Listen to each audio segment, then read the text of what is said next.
Hey, this is Larken Rose, and I just had to quick throw together a video about an article I wrote many weeks ago, actually, called When Should You Shoot a Cop?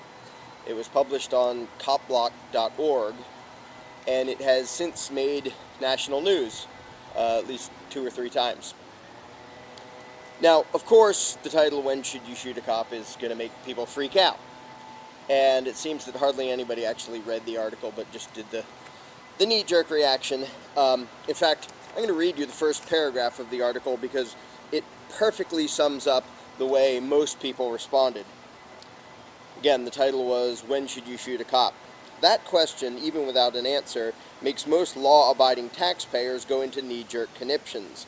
The indoctrinated masses all race to see who can be first and loudest to proclaim that it is never okay to forcibly resist law enforcement. In doing so, they also inadvertently demonstrate why so much of human history has been plagued by tyranny and oppression. Now, a few weeks ago, apparently somebody printed out the entire article and was handing out copies or leaving them lying around at an Occupy Phoenix, I think it was, something down in Arizona. It wasn't me who handed them out. Had I been there, it would have been. So somebody handed them out, and it made national news that, oh, look what they're handing out at the Occupy this, that, or the other thing events. And I heard tell that Glenn Beck read some of the letter. Of course, he didn't read the whole thing, and I don't think he gave the name to make sure people couldn't actually look it up to see what else it said. I should quick mention how the mainstream media, when it reported this, in a lot of places they talked as if we think we might know who wrote this article, as if it was some clandestine conspiracy. I wrote it, it has my name on it, it's out in public. I say these things in public all the time. I don't speak for the Tea Party, I don't speak for Occupy Wall Street, I speak for me. And if you don't like what I say, try addressing what I say instead of having tantrums about things I didn't say. Now, what was fascinating to me is that as soon as this made it in the media that this was being handed out at an Occupy whatever event, the right-wing statists all jumped on board to say, see what these Occupy Wall Street types are like? They want violence, they want lawlessness. And I hate to break it to you, but I'm not one of the Occupy Wall Street types. Almost as quickly, the left-wing statists turned around and said, no, that's what the Tea Party believes. That's what you right-wing statists believe. So basically, I wrote something. 2 groups who don't believe what I believe started pointing their fingers at each other, saying, this is what you believe, this is what you believe. So, grow a spine. If you want to point fingers, point it at me, because I'm the one who wrote it, and I don't believe what either of those groups believe.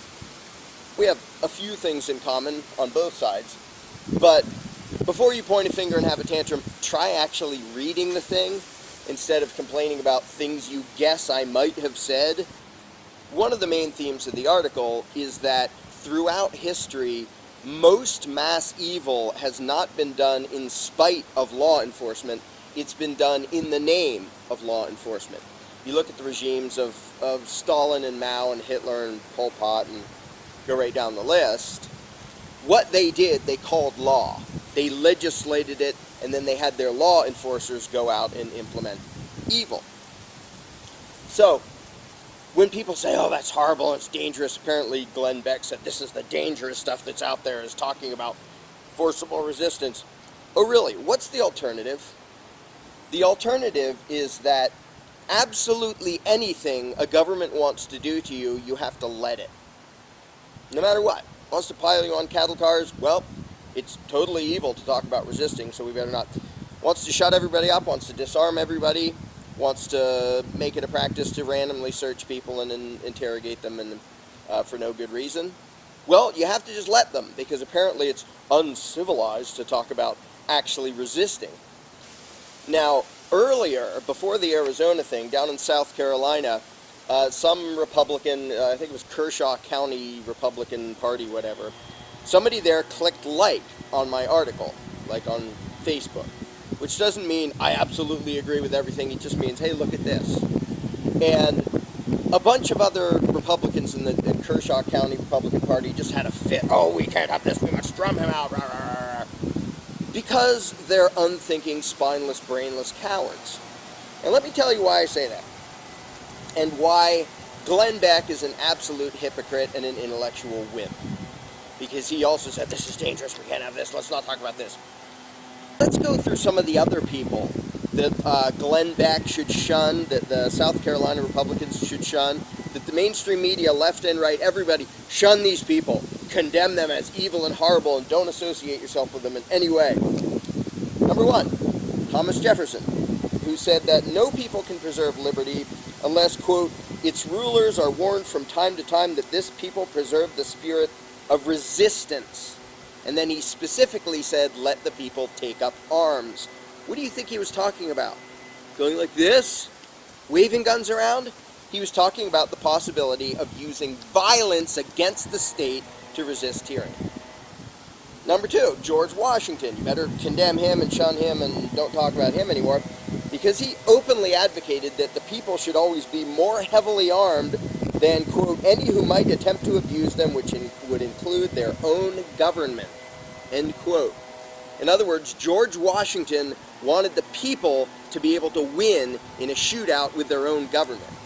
Now, you may not like to hear that, you may not like to talk about it, it's not a very pleasant subject when you talk about using deadly force, but this is going to be a pretty long list of people that you have to condemn and distance yourself from, whether you're on the left or the right, if you think it's totally horrible to discuss the use of physical force against law enforcement.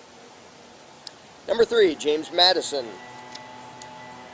He advocated having a militia which greatly outnumbered and outgunned the government's own soldiers, saying that, quote, a militia thus circumstanced could never be conquered by such a proportion of regular troops.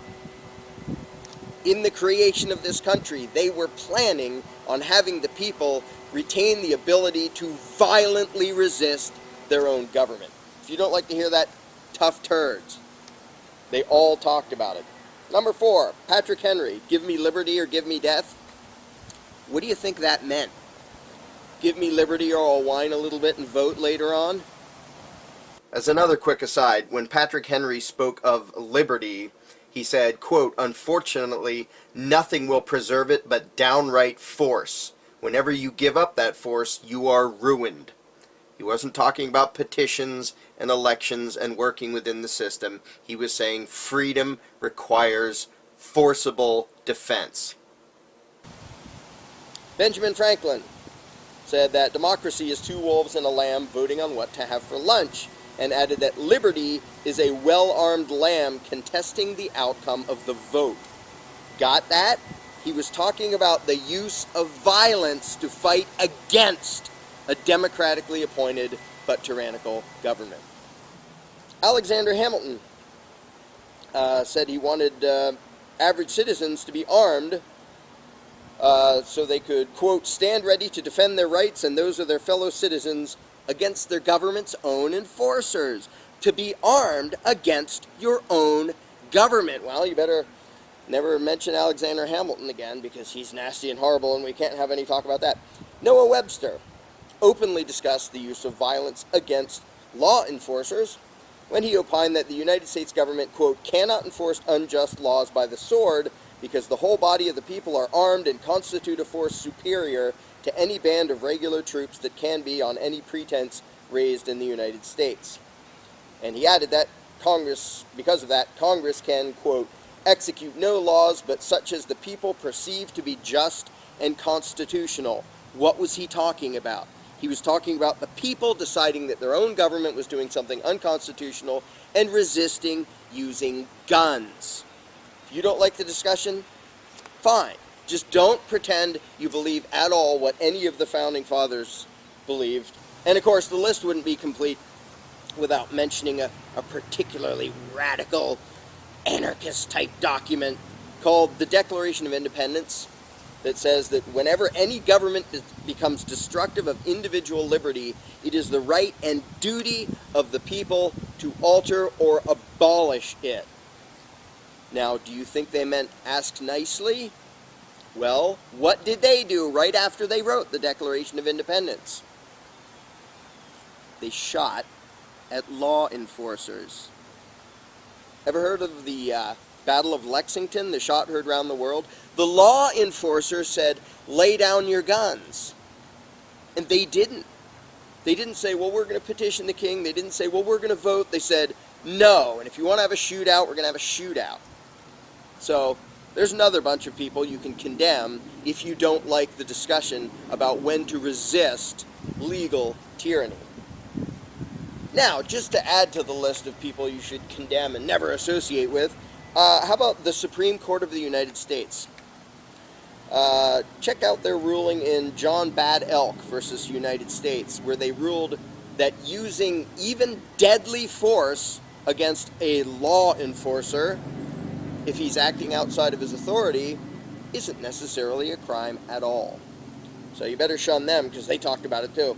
Of course, the list goes on and on forever. Basically, anybody who's ever had a brain has understood that if you want freedom, you have to retain the ability and willingness to forcibly resist people who want to enslave you. Maybe this is more of the attitude that you'd like to adopt and proudly wear on your chest. Citizens who wanted to use firearms should become law enforcers, because ordinary citizens don't need guns, as their having guns doesn't serve the state. That's Heinrich Himmler.